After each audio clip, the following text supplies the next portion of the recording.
गांव में गोपाल और किशन दो भाई रहते थे। उनकी माँ का देहांत तो पहले ही हो चुका था। कुछ दिनों पहले पिता नथुलाल भी चल बसे थे। गोपाल और किशन दोनों भाइयों की शादी हो चुकी थी, लेकिन दोनों की बीवियों की आपस में नहीं बनती थी। गोपाल की पत्नी चंदा और किशन की पत्नी चमेली में अक्सर लड़ाइयां होती रहती थी। चंदा बड़ी थी, इसलिए वो चमेली को अपने जेठानी होने का रौब दिखाती थी और उसी से घर के सारे काम करवाती थी। दोनों भाइयों के पास एक गाय थी जिसका नाम जमुना था। चमेली, अभी तक खाना नहीं बनाया तूने? और ये जमुना क्यों चिल्ला रही है? देख, गोबर तो नहीं कर दिया उसने? एक काम ठीक से नहीं होता तुझसे। काम की न काज की, दुश्मन अनाज की। ये क्या बोल रही हो दीदी? जरा जबान संभाल कर बात करो। अरे मैं बड़ी हूँ, जो चाहे वो बोलूंगी। तुझे वही करना पड़ेगा जो मैं बोलूंगी। ये घर तेरे भैया चलाते हैं। खेत पर तो सारा दिन मेरा पति खटता है। भैया तो खेत पर जाकर चारपाई पर सो जाते हैं। मुझे सब पता है। ज्यादा दिन चलेगा नहीं ये सब, मैं बता रही हूँ। बड़ी जबान चल रही है तेरी, अभी बताती हूँ तुझे, रुक। और दोनों औरतों में हाथापाई होने लग जाती है। अपनी अपनी बीवियों को लड़ता देख दोनों भाई भाग खड़े होते हैं। इस तरह से तो नहीं चलेगा किशन, हमें कुछ करना पड़ेगा। बात तो सही कह रहे हो भैया, लेकिन हम क्या कर सकते हैं? बंटवारा या बंटवारा, लेकिन इसके अलावा और कोई चारा नहीं है।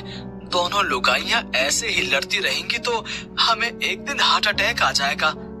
किशन गोपाल की बात मान लेता है। पंचायत बुलाई जाती है और गांव के मुखिया चमनलाल के सामने दोनों भाइयों के बीच बंटवारा हो जाता है। घर के बीचों बीच एक दीवार खड़ी हो जाती है। चलो भाई, हो गया बंटवारा, अब दोनों भाई शांति से रहो। ऐसे कैसे हो गया बंटवारा? गाय का बंटवारा भी तो करो। लेकिन गाय तो तुम दोनों के पास एक ही है। एक गाय को दो हिस्सों में कैसे बांटोगे? और वो रहेगी किसके पास? तभी गोपाल की पत्नी चंदा गोपाल के कान में कुछ फुसफुसाती है। मुखिया जी, ये गाय 1 महीने मेरे पास रहेगी और 1 महीने किशन के पास। मैं बड़ा हूँ, इसलिए सबसे पहले गाय मेरे पास रहेगी। ठीक है, दोनों भाई राजी हो तो मुझे क्या दिक्कत। किशन बड़े भाई की बात मान लेता है और शर्त के मुताबिक गाय जमुना को बड़ा भाई गोपाल अपने घर ले जाता है। जमुना काफी दुधारू गाय थी। वो देखने में जितनी सुंदर थी उतनी ही हृष्ट पुष्ट भी थी। जमुना का दूध पूरे गांव में मशहूर था। अरे गोपाल भैया, अच्छा किया जमुना को तुम ले आए। ये लो बाल्टी और 2 किलो दूध कर दो। हमारे घर के बच्चे तो जमुना का दूध ही पसंद करते हैं। कहते हैं जमुना का दूध बहुत गाढ़ा और स्वादिष्ट होता है।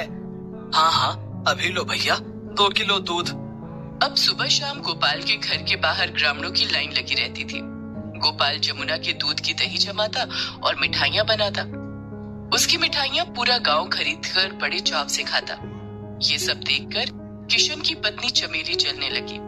देखो जी, गोपाल भैया तो पैसों में खेल रहे हैं और पूरे गांव में दूध की नदियां बहा रहे हैं। तू परेशान क्यों होती है चमेली? बस 1 महीने की बात है। अगले महीने जमुना के दूध की नदियां हम बहाएंगे। गोपाल और उसकी पत्नी चंदा जमुना की बहुत सेवा करते। चंदा रोज सुबह सुबह जमुना का गोबर साफ करके उसे नहला देती। जमुना के आसपास भी वो साफ सफाई का बहुत ध्यान रखती।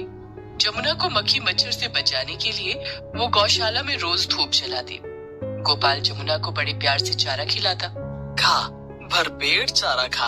ये ले, तेरे लिए गुड़ और खल्ली भी लाया हूँ। खूब खा, जी भर के खा। दोनों पति पत्नी का प्यार देखकर जमुना भी उनसे बहुत खुश थी। इसी तरह एक एक करके दिन बीत गए और 1 महीना बीत गया। अगले महीने की 1 तारीख को किशन अपने बड़े भाई गोपाल के घर आया। भाई किशन, कैसे हो? मैं तो ठीक हूँ भैया, आप कैसे हैं? तभी पीछे से किशन की पत्नी चमेली वहाँ आ जाती है और किशन से कहती है, सीधे सीधे काम की बात क्यों नहीं करते कि जमुना को लेने आए हो? चमेली ये बात इतनी जोर से बोलती है कि गोपाल सुन लेता है। हाँ हाँ भाई किशन, जमुना को ले जाओ। अब 1 महीने के लिए जमुना तुम्हारे पास रहेगी। गोपाल के इतना कहते ही चमेली झटपट यमुना को खूंटे से अलग कर देती है और अपने घर ले जाती है। किशन के घर में जमुना के लिए कोई गौशाला नहीं था, इसलिए चमेली घर के दरवाजे पर ही खूंटा गाड़ कर यमुना को वहाँ बांध देती है। सुबह से शाम हो जाती है लेकिन जमुना को कुछ भी खाने को नहीं मिला। रात में जमुना भूख से तड़प कर आवाजें लगा रही थी। तब किशन उसे चारा डालने के लिए जाता है। तभी चमेली वहां आ जाती है। ये क्या कर रहे हो? देख नहीं रही हो, जमुना को भूख लगी है, तुमने इसे चारा नहीं डाला। न मैं चारा डालूंगी और न तुम्हें चारा डालने दूंगी। लेकिन जमुना से तेरी क्या दुश्मनी है? दुश्मनी जमुना से नहीं, तुम्हारे भाई और भाभी से है। पूरे महीने तो उन लोगों ने जमुना के दूध के बहुत मजे उड़ाए हैं। दूध, दही और मिठाइयां बेचकर खूब पैसा कमाया है। लेकिन अब मैं ऐसा नहीं होने दूंगी। जमुना की हालत तो मैं ऐसी कर दूंगी कि ये किसी काम की नहीं रहेगी। तुम इंसानों का गुस्सा इस बेजुबान जानवर पर निकालोगी? तो क्या करूं? तुम्हारे भाई और भाभी से जाकर लड़ूं? नहीं नहीं, तुम भैया और भाभी से कुछ मत कहना। दो भाइयों के झगड़े में बेचारी जमुना पिसने लगी। चमेली ना तो जमुना को चारा डालती और ना ही उसका गोबर साफ करती और ना ही उसकी साफ सफाई का ध्यान ही रखती। बेचारी जमुना के आसपास गंदगी फैल गई। मच्छर और मक्खियां उसका जीना हराम करने लगे। भूख प्यास से परेशान यमुना दिन भर चिल्लाती रहती। ग्रामीणों को दया आ जाती तो कभी कोई 2 रोटी डाल जाता, जिसे खाकर जमुना थोड़ी देर के लिए शांत हो जाती। लेकिन अगले ही पल फिर भूख से बिलबिला उठती। जमुना की यह हालत गोपाल और चंदा से देखी नहीं जा रही थी। सुनिए जी, आप देख रहे हैं ना किशन और चमेली ने जमुना की क्या हालत कर दी है। मुझसे जमुना की यह हालत देखी नहीं जाती। उनसे कहो कि अगर जमुना संभाली नहीं जाती तो हमें दे दे। ये कैसी बात कर रही हो चंदा? शर्त के मुताबिक जमुना इस महीने किशन के पास ही रहेगी। जमुना को अब हम अगले महीने ही अपने घर ला सकते हैं। गोपाल की बात सुनकर चंदा चुप हो गई, लेकिन उससे जमुना का दुख देखा नहीं जा रहा था। रात होते ही जब सब सोने चले जाते तो वो चुपके से जमुना को खाना खिलाती। इस तरह से बेचारी जमुना एक वक्त का ही खाना खा पाती, जिससे वो बहुत कमजोर हो गई थी। धीरे धीरे करके जमुना के कष्ट भरे दिन बीत गए और 1 महीना पूरा हो गया। अगले महीने की 1 तारीख को गोपाल जमुना को लेने के लिए किशन के घर पर आया। हाँ हाँ भैया, अब आप जमुना को अपने घर ले जा सकते हैं। जमुना बहुत कमजोर हो चुकी थी। वो किसी तरह से चल पा रही थी। गोपाल जमुना को अपने घर ले आया। 1 महीने में क्या से क्या बना दिया हमारी जमुना को। चंदा ने जमुना को नहला धुलाकर साफ किया और चारा डाला। बेचारी जमुना ठीक से खड़ी भी नहीं हो पा रही थी। सुनिए जी, मुझे लगता है कि जमुना की तबीयत खराब है। ये तो खड़ी भी नहीं हो सकती है। जमुना ने दूध देना भी बंद कर दिया है। गोपाल डॉक्टर को बुला कर लाता है। सही खुराक न मिलने की वजह से ये बीमार हो गई है। मैं कुछ दवाइयाँ लिख रहा हूँ, चारे में डालकर इसे खिला देना। गोपाल और चंदा ने जमुना की खूब सेवा की, लेकिन जमुना पहले की तरह स्वस्थ नहीं हो पाई। हमारी जमुना का क्या हाल कर दिया इन कसाईयों ने। चंदा की बात सुनकर गोपाल को एक उपाय सूझा। वो जमुना को खूंटे से अलग करके अपने साथ कहीं ले जाने लगा। जमुना ठीक से चल नहीं पा रहा था तो गोपाल उसे डंडे से मारने लगा। तभी वहां से मुखिया चमनलाल गुजर रहे थे। अरे गोपाल, जमुना को डंडे क्यों मार रहे हो? ये तो पहले ही अधमरी हो गई है। तुम्हारे माता पिता ने इसे अपने बच्चों की तरह पाला है और तुम दोनों भाइयों ने इसकी ये हालत कर दी। हमारे बीच में ना पड़ो चाचा जी। जमुना अब किसी काम की नहीं रही। मैं इसे बेचने के लिए ले जा रहा हूँ। कहाँ बेचोगे इसे? इसे अब कौन खरीदेगा? कसाई के हाथों बेच दूंगा। जीते जी तो अब ये किसी काम ना आएगी, मर के तो काम आएगी। मुखिया चमनलाल चिल्लाने लगे। राम राम राम, ऐसे कैसे कसाई को बेच दोगे? इसका बंटवारा मैंने करवाया था।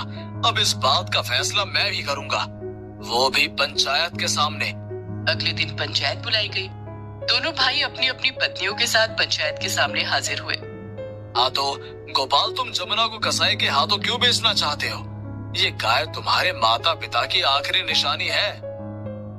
लेकिन मेरे छोटे भाई ने ये बात नहीं समझी कि जमुना हमारे माता पिता की आखिरी निशानी है। ये महीना पूरा होते ही जमुना को अगले महीने कसाई के पास जाना है, जो उसे तिल तिल कर मौत देगा। जमुना रोज भूख से तड़प तड़प कर मरेगी। इससे तो अच्छा है कि जमुना एक बार में ही मर जाए। इतना कहते ही गोपाल फूट फूट कर रोने लगता है।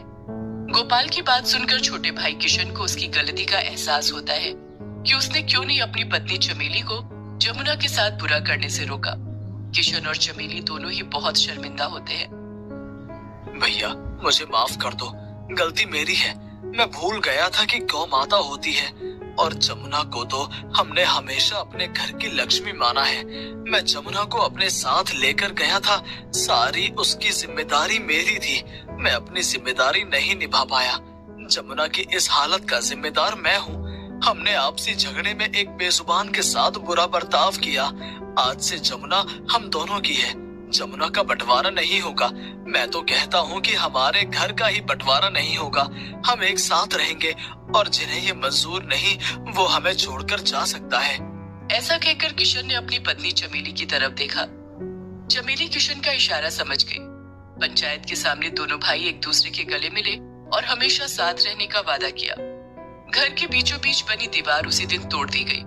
अब जमुना का ख्याल दोनों भाई मिलकर रखने लगे। चंदा और चमेली को भी समझ आ गया था कि अब उनकी दाल नहीं गलने वाली है। जमुना ने दोनों भाइयों को फिर से मिला दिया था। जमुना का स्वास्थ्य धीरे धीरे ठीक होने लगा और वो पहले की तरह चमकने लगी। एक गांव में एक किसान का घर था, जहां पर एक बैल रहता था। बैल आज़ाद किस्म का जानवर था। वह आज़ाद रहना और आज़ादी से घूमना चाहता था। एक दिन बैल किसान के घर से भाग निकला और कुछ समय में जंगल में जा पहुंचा। वह काफी थक गया था। वह आराम करना चाहता था, परंतु उसे प्यास और भूख भी लगी हुई थी। ओह, मैं अपने मालिक के घर से तो भाग आया, मगर मैं इस जंगल में रहूंगा कहाँ? यहाँ तो ना कोई मुझे जानता है और ना तो यहाँ कुछ खाने को है और ना ही पीने को। बैल इतना बोलकर कुछ आगे बढ़ा तो उसे एक तालाब दिखाई दिया, जहाँ पर बहुत सारे हरे हरे घास थे। बैल तालाब के पास गया और भर पेट पानी पिया और घास भी खाया। जब पेट भर गया तो तालाब के पास बैठकर आराम करने लगा। अब बैल का रोज का वही रूटीन हो गया। रोज घास खाता और पानी पीता और पास में बैठकर आराम कर लेता। अब बैल के दिन बड़े ही आराम से गुजरने लगे। एक दिन की बात है, बैल तालाब में पानी पी के जोर जोर से चिल्लाने लगा। उस दिन शेर भी पानी पीने उसी तालाब में आ रहा था। तभी उसे बैल की चिल्लाने की आवाज़ सुनाई पड़ी। वह काफ़ी डर गया। उसे लगा शायद जंगल में कोई खतरनाक जानवर आ गया है। वह तुरंत पीछे मुड़ा और गुफा की तरफ भागने लगा। ये सारी बातें लोमड़ी ध्यानपूर्वक देख रहा था। लोमड़ी शेर का मंत्री बनना चाहता था। उसने सोचा यही सही मौका है शेर का मंत्री बनने का, और वह शेर के पास गया और शेर को सारी बात बताई। महाराज, मैं आपको पानी पीने के लिए तालाब में जाते देखा था, परंतु बिना पानी पिए आप वापस क्यों भाग आए? मिस्टर लोमड़ी, पानी पीने जैसे ही तालाब के पास पहुंचा तो एक अजीब सी आवाज़ सुनी। मुझे तो ऐसा लगा जैसे कोई खतरनाक जानवर हमारे जंगल में आ गया है। महाराज, आप जिसे खतरनाक जानवर समझ रहे हैं वह एक बैल है जो कि गांव में पाया जाता है। अगर ऐसी बात है तो तुम कल उसे मेरे पास लेके आना। शेर इतना कहकर अपने गुफा में चला गया। कल सुबह होते ही लोमड़ी बैल को लेकर शेर के पास पहुंचा। शेर ने बैल से जंगल में आने का कारण पूछा तो बैल ने भी सारी बात सुनाई। उसके बाद दोनों साथ में ही रहने लगे। कुछ दिन बाद शेर ने बैल को अपना मंत्री बना लिया। बैल को मंत्री बन जाने से लोमड़ी को बड़ा दुख हुआ। वह सही मौके की तलाश करने लगा। कुछ दिन ऐसे ही बीत गए। एक दिन लोमड़ी शेर के पास आया और बोला, महाराज, मैंने अभी बैल को पड़ोसी के जंगल के शेर से बात करते सुना है। वह आपको मारकर जंगल का राजा बनना चाहता है। तो शेर नहीं माना, मगर बाद में लोमड़ी की बातों में आ गया और बैल को मारने की तरकीब सोचने लगा। थोड़ी देर में लोमड़ी बैल के पास पहुंचा और बोला, बैल भाई, शेर आपसे दोस्ती का नाटक कर रहा है। आज वह आपको मार कर खाने वाला है। आप संभल कर रहना। लोमड़ी इतना बोलकर वहां से निकल गया। बैल गुस्से से आग बबूला होकर शेर से मिलने के लिए गुफा की ओर आने लगा। लोमड़ी शेर से जाके फिर से उल्टा सीधा बोल दिया। शेर ने जब बैल को अपने तरफ आते देखा तो वह बैल पर हमला कर दिया। दोनों में काफी देर तक लड़ाई चली और अंत में दोनों मारा गया और लोमड़ी खुशी खुशी दोनों का मांस खाया। तो दोस्तों, हमें इस कहानी से यही सीख मिलती है कि कभी भी हमें दूसरों की बातों में आके अपनों से लड़ाई नहीं करनी चाहिए। अगर हम आपस में लड़ाई करेंगे तो दूसरा इसका फायदा उठा लेगा। इसीलिए आपस में मिलजुल कर रहना चाहिए।